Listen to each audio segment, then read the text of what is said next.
Të dashur qytetar, të dashur bashkombës. Sonte, teksa jemi mbledhur rreth tryezës festive me familjen dhe njerëzit tuaj të dashur, dëshiroj t'ju marr vetëm pak çaste për t'ju uruar përzemërsisht vitin e ri.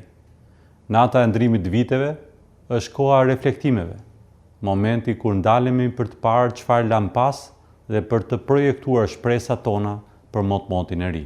Përshëndetjet më të ngrohta dhe urimet më të mira kam sot për shqiptarët kudo ndodhen, në Kosovë, Maqedoninë e Veriut, Malë të Zi, Luginën e Preshevës, Arbreshët dhe diasporën tonë. Ju jeni pjesa e pandare e këtij kombi dhe energji vitale për të ardhmen tonë të përbashkët.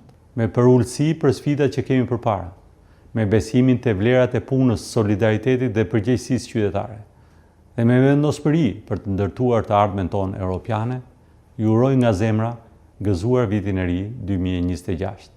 Zoti e bekoft Shqipërinë dhe të gjithë shqiptarët.